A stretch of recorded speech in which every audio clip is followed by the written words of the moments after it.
When I start playing a new game, I do my best to not look up any guides online because I always believe that figuring out a game on your own is half the fun.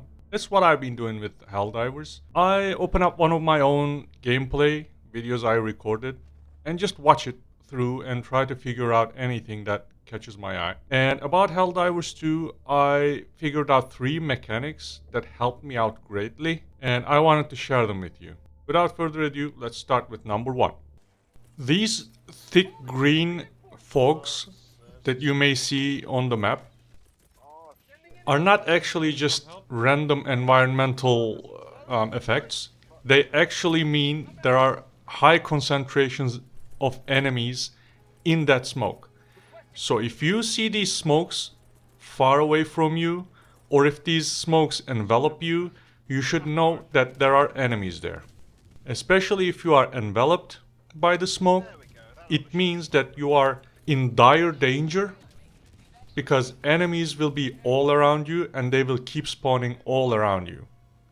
Now I want to show you one example of how knowing this detail saved us from a potential wipe. In this clip, we're trying to attack a settlement which is full of enemies. We send in everything we have, like napalm strikes, explosive barrages, but the enemies just don't end. On the contrary, the smoke actually envelops us, and that's when I understand the enemies are pushing us, so I tell the team to back off, and we actually back off and live to fight another day.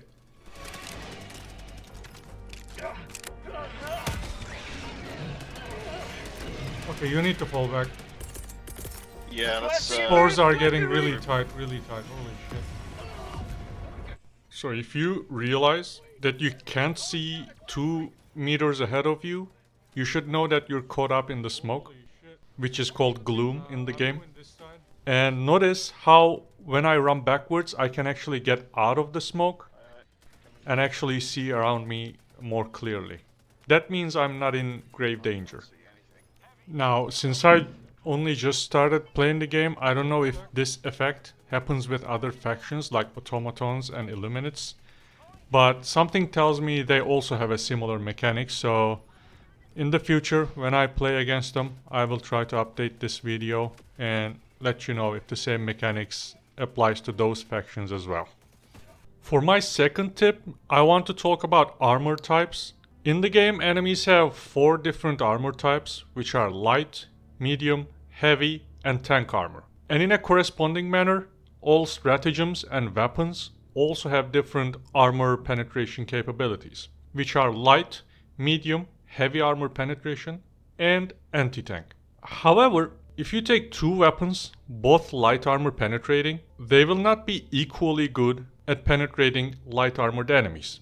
But there is a way of knowing if your weapon is good at penetrating the armor it's designed for, which is looking at the hit markers when you're shooting at an enemy. When you shoot an enemy, the game will give you 3 different hit markers. First one is this. If you see this, it's safe to say that your bullets are not penetrating enemy's armor and is doing very low damage, if at all. Second one is the regular white hit marker.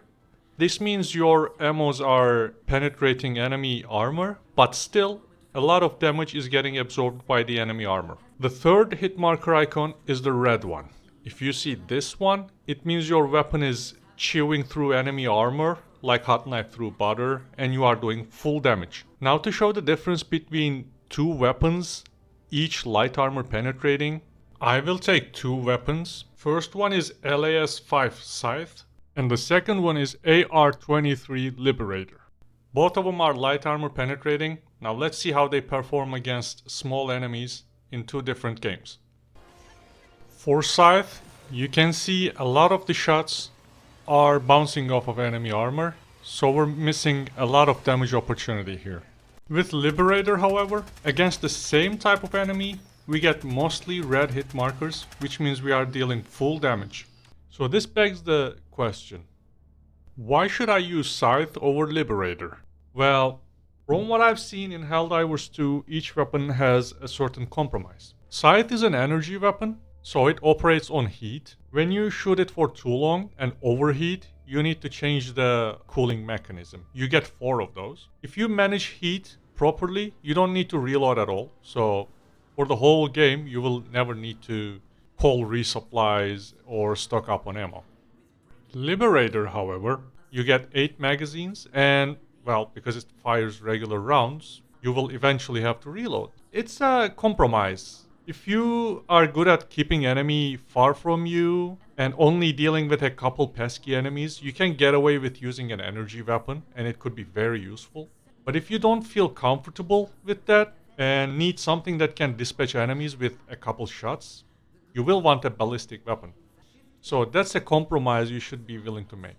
For my third tip, I want to talk about bug breaches because this can make or break your game or make it unnecessarily difficult. In each point of interest on the map, there will be small units of enemies, 5 or 6 of them, very small enemies. But if you cannot kill them quickly, one of the small enemies will point their asses up to the sky and release spores. If you let that happen, those spores will trigger an event called Bug Breach. And when you trigger that event, you will get swarms of enemies of all sizes and it will make things very difficult for you. So while exploring the map, if you see a group of enemies, either make sure you can kill them very quickly or call your teammate for help so you can dispatch them very quickly without triggering bug breaches. Now, I want to share you a clip from my recent match. I went to a place of interest trying to find some super credits, and there were like 4 or 5 enemies there. So I sent a 500 kilo bomb drop on them. I thought that would kill them all, so I drew my secondary. But 2 little enemies actually survived that 500 kilo bomb. And because I had my secondary in my hand, which has only 6 shots, I couldn't kill them on time. And it caused a bug breach, and I want you to watch the clip and see what happens then. Package acquired. Requesting air package. Delivering payload. Calling down a sentry. Outpost clear. Making progress. Boom, target down. Hailing in an eagle. Bug tunnel breach. Found something. Requesting air support. How'd you like the taste of freedom? Tagging locations. North. Heavy. North. 50 meters. For prosperity!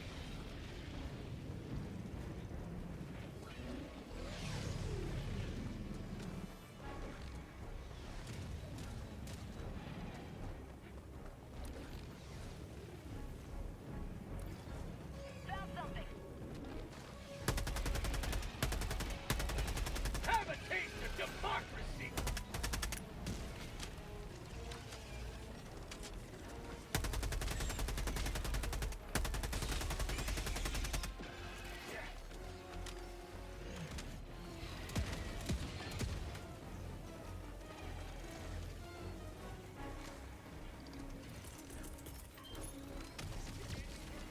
Objective completed.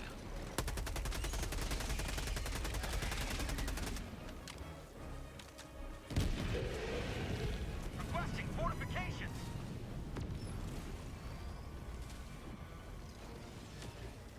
Bugs, east. Mag's empty. Sending in an eagle.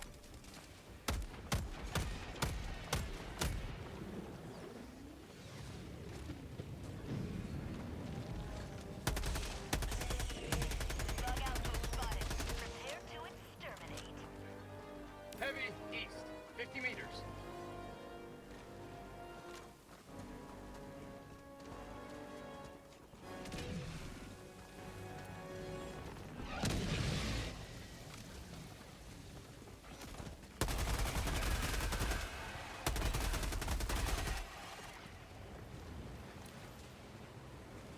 So because of one pesky bug, I had to deal with 1 impaler, 2 chargers, had to spend 1 500 kilo bomb, 2 spear shots, a lot of nades, and a lot of shots. So that's why you should pay attention to bug breaches, and if you make sure no bug breaches ever happen, you can clear the mission with no headaches whatsoever. Now, of course, there are many more tips, but these are the main 3 mechanics that helped me the most when I learned it.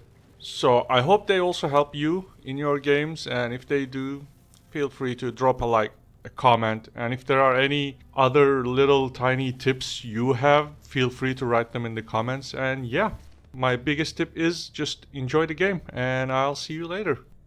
Bye!